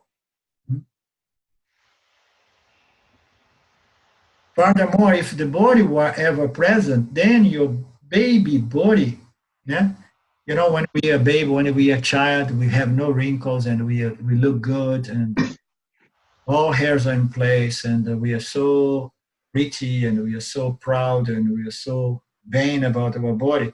So if the body was real, so our baby body, our young body, our teen body would be present with us. But the body is another clear example of mithya, that we change from one moment to another. Change from one moment to another, because even from one day to another, we go into the mirror and we don't see much difference. But then we go somewhere and we meet a person we haven't seen for 10 years. And the person immediately will either say or think about that, wow, the person has changed so much. Yeah? And if the person is wise, he will say, well, just like me, I don't see it. Look at the mirror every day. But I know that the same way this body that I used to take to be my body is not a good representation of reality, the real self I am, because it changes all the time. My baby body is gone, my childhood body is gone, my teenage body is gone. Every one of those bodies are gone. The physical body is not reliable. So we cannot live a life attached to this notion that I am the body, because it's set up for suffering, anxiety, anguish, okay? Attachment to the body is real trouble. We need to understand that the body is not the self. Also, while the body previously did not exist and will not exist in the future, we know that previously the body did not exist. And we know that the body will not exist in the future. How I know that? Because I don't have any recollection of myself before this body came into place, unless I develop some psychic ability to dig into my past lives. But then anyhow, it will be another body. I have no recollection of any body before I was born, before the age of 3, 4, 5 years. And I have no recollection about the body once this body is disposed.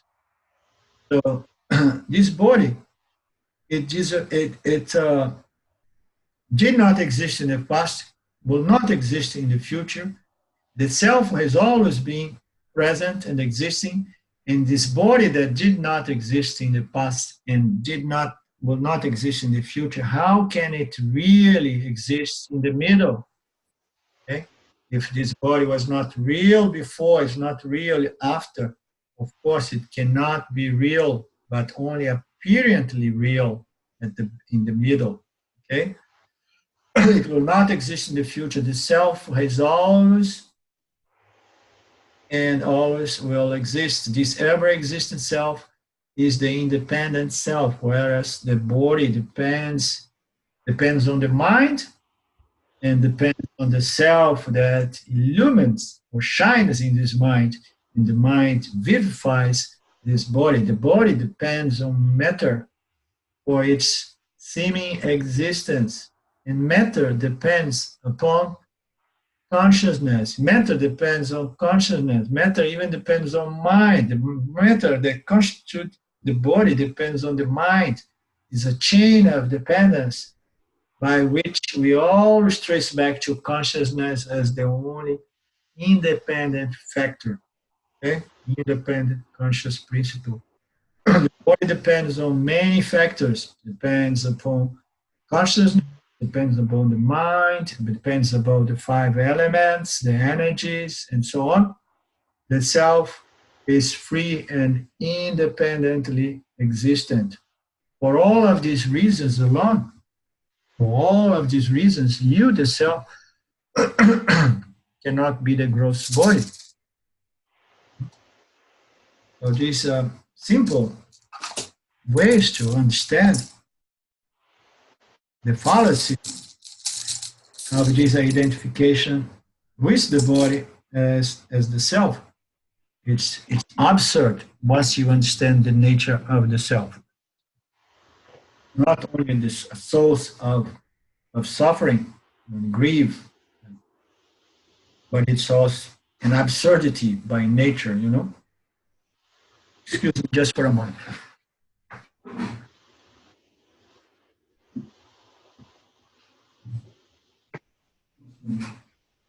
Actually, I just wanted to share while Arlindo's gone. I was just hearing, I heard something about the gross body and how you can sort of link it to the 5 elements.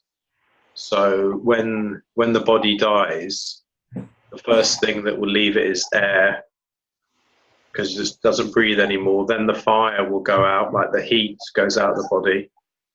And then the water sort of drains out the body. And then it goes back to the earth. And then it doesn't even occupy any space anymore. So that's sort of like 5 ways you can sort of see the body being part of the 5 elements, just sort of going back to it. Yeah, the elements go back to the ground, to the 5 elements, all the elements of the body. All said. So we have no doubt that the body is not what we really are, right? Body in association with the vital air, in association with the mind, you know, and it just becomes alive. But the body is is that which is in constant modification, constant change. It's bound by time, it's limited by numberless means, it's so many limitations to the body. And therefore, it's an absurdity to imagine that I am the body, I the self. Once I understand what is the nature of this hum, of this self, this I. So let's go. We still have some time? Or you guys want to go? Shall we go a little more, or you need to go when lunchtime there? I'm happy to keep going. Okay, let's go a little longer here. The subtle body. What is the subtle body? The subtle body is made of the 5 elements in their non-physical forms. Yeah? The subtle elements. The subtle elements, they grossify from the elements in their causal formation. They grossify to become the subtle elements.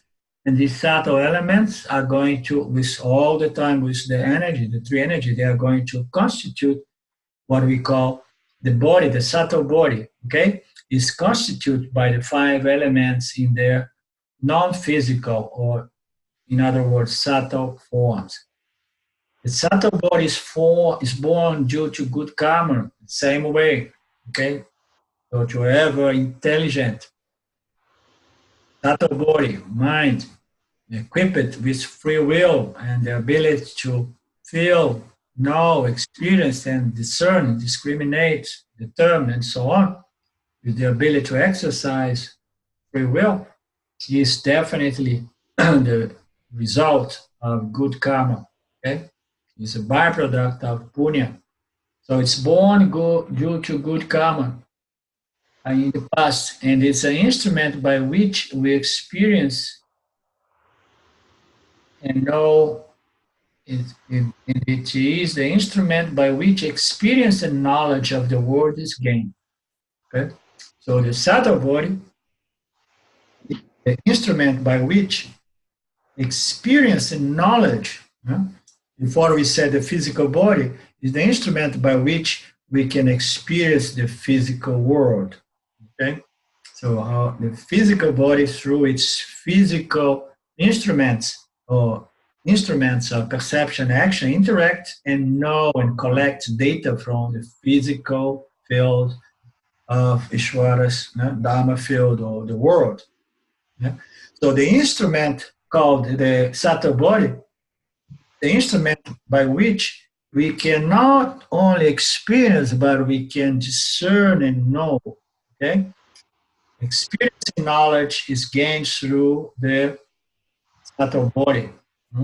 It is the means for experience of pleasure, pain, and all other human emotions. So this subtle body is the means by which we experience this duality of a favorable experience, objective experience, and unfavorable. And what determines those favorable are my likes, my preference, my raga devotions, my likes and dislikes. So it's an instrument by which experience and know the world of object. It's the means for experience of pleasure, pain, and all other human emotions. Okay? Generally speaking, we classify them as pleasurable, painful, and then there are some other emotions that may be indifferent, not really pleasurable, not really painful, and so on. But the bottom line is that we classify them and what I don't like. It's the mirror-like apparatus. Subtle body is like a mirror. There's a mirror. It's subtle because it's constituted with a large composition or proportion of sattva. There is a lot of sattva in the subtle body. Therefore, this subtle body shines when the mind is associated to it. Okay? It reflects the consciousness, that consciousness lends to the mind, the body. The subtle body shines it, okay, and produce what we call the jiva. It's the means for experience of pleasure, pain, and other emotions. It's the mirror-like apparatus that reflects consciousness to produce the Jivatma, or the Jiva self. Okay? Do you have any question, any doubt about that? The nature of the subtle body, the subtle, Yes. the subtle matter. Yeah. Important to understand this concept. Please. Please, because I've heard the. I mean, you just mentioned now, and I've heard it mentioned many times before about the subtle body being the sort of like a mirror that reflects consciousness. But I just can't sort of get my head around that idea of it sort of reflecting. Like I just don't understand the, the analogy there, like how that's actually working. Yeah, now it helps to use the light again. The light, our physical light that we get from our sun. Remember, mentioned that space and light are the best symbols for the self. Okay, the light is important. Yeah. That's what reveals, that makes things to be known, allows things to be known. It's through the light. Yeah. If we don't have light, we don't see anything. We don't see one another. Yeah. We don't see any object. Consequently, we don't know anything. Nothing is revealed without light. Okay? So consciousness is a light, is a form of light, because a light, when we come to Vedanta, light is that in which present things are revealed. Okay? That which present things are revealed. So consciousness is the light of all lights, because even our sense organs, our sense instruments are different sorts of lights, because our ear is a light, because through the ear I'm going to know a nice melody, nice sound. Therefore, it's like the electricity that's powering all the instruments. Yeah. So we have all these symbols of light, that by which things are known, things are revealed. Okay. So all you have is the sunlight. And the sunlight comes and reveals everything. Okay. Likewise, we have the light of consciousness, because our sunlight is nothing without the light of consciousness. The light of consciousness not only brought about all this universe with these trillions or infinite numbers of stars, but it's also, it produced all the jivas, these knowing entities that can perceive the light of the sun, the light of the stars. So we talk about a different order of reality, a different light as an analogy, comparatively. We have the light of consciousness. This light of consciousness, it produces, first of all, the world, the universe. And how does it do so? It needs to reflect on a mirror-like apparatus called Maya. Maya is the macro reflector by which consciousness produces this apparent universe called the world. So the world is a byproduct of consciousness alone, this light, reflecting on this apparatus, Maya apparatus, it's a huge mirror, and it's extremely sattvic. Okay, when it reflects on an aspect of Maya with a predominance of sattva, it contains all the knowledge of the universe. Okay, when it reflects on the aspect of Maya with a predominance of Raja, it produces all the jivas of the world, all the subtle bodies. When it reflects on the aspect of Maya, which is predominantly tamasic, produce the physical material. Okay? So we have this macro mirror-like called Maya that reflects to produce the universe. Okay, you follow still in analogy? Yeah. Okay, so we have that. Now, when the world, the universe comes into place, we have a second level of reflectors, a second dimension, sub-order of dimension, sub-dimension of reflectors called jivas subtle bodies. And jivas, not only the human jivas, they are all living creatures. All living creatures, they somehow, they experience what's called sentience. Sentience is nothing but the original consciousness reflect on that which the scriptures describes as jiva subtle body. Okay? So jiva subtle body is this original consciousness that primarily has reflected in Maya, this incredible,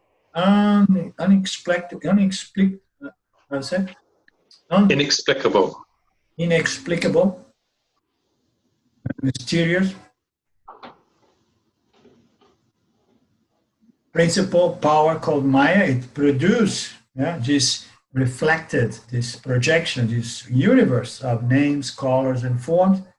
And then the same consciousness is pervading the universe, and every time it pervades a subtle body, it shines, producing sentience. I like the word shine better than reflecting, okay? Because consciousness, every time pervades a subtle body, it produces an analogy with what we call RC, reflected consciousness, okay? So we have Tattva Bodha, we have these teachings that cover original consciousness, OC, and RC, reflected consciousness, okay? We have three principles. We have original consciousness, we call OC. We have reflect consciousness, and we have RM. RM is a reflecting medium, okay? So we have these three principles to produce jivas. We need original consciousness, a reflecting medium, and the reflected consciousness known as the jiva. Okay? So this is an analogy for us to understand the difference between inert objects and sentient objects. Sentient objects, they have a subtle body that shines. Because consciousness pervades everything. It shines on the jivas, but only when the mind of the jiva is associated with it. Because it shines in the mind, moreover, furthermore. You understand? So when the body, the physical body, is associated, the mind is anchored, is associated with the physical body, this mind is going to shine and is going to animate this physical body. And we say the physical body is alive, it's reflecting, it's animated by mind, which is on its own is not self-luminous, it's illuminated by consciousness. Okay? Does it make sense, Stephen? Yeah, I think it's one of those ones you really need to sort of inquire about. But yeah, I think we need to work on it to understand these analogies, and slowly it's going to make sense to you. And it's always I like this, the way of describing as because we understand that all the scriptures say that consciousness, existence is this principle, eternal, beginningless, conscious subject principle that pervades everything the same way space does. And then every time, since it's pervading everything, every time it pervades a body which is associated with the mind becomes a live mind, and the body becomes alive. The mind remains alive even after dissociation from the body.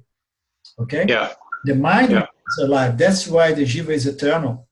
But the jiva is the subtle body, so to speak. You understand? And really, it's when the jiva starts to experience objects and then associate his own consciousness with those objects. That's when you start to suffer, because then that's when you start to think, I'm connected to them. That that they, I mean, they're just appearances in you, but they don't affect you. Yeah, it does not affect. Once you know what and who and what you are, Yeah. that all objects are known by the knower, and the knower is free and independent of all objects. But then we have to really go deep into this understand to understand that the knower is always ever present. It's beginningless. It's anantan. It's full, whole, and complete. Okay? It's not bound by time because the phenomenon called jiva, the body-mind construct, it's bound by time. And that's why we have a trouble with jiva. Not only we have a trouble because we cannot control the field, we depend on our likes and dislikes and the objects in the field. And we want to fulfill ourselves, accomplish ourselves by the means of gaining objects according to my likes and avoiding objects. It's already all set up. It's a recipe of suffering, okay? Top of that, we have the misconception that being the body, I'm going to die one day. Not only it's a hell of a time to go into the right space to try to gain what you want and avoid what you don't want, but on top of that, we have the mortality, which is inherent to the body-mind construct. Okay? Yeah. Thank you. Thank you. Okay. So let's call our class for today. Next week we begin again by the Sattva body. We're gonna be in the office. I'm gonna be in the office of Anutosh, right, Anutosh? It's Anutosh? Yes. Good. You will have tomorrow, Sunday we'll have same time, start at 4 o'clock. Yes. Is that a good time there with you? That's good.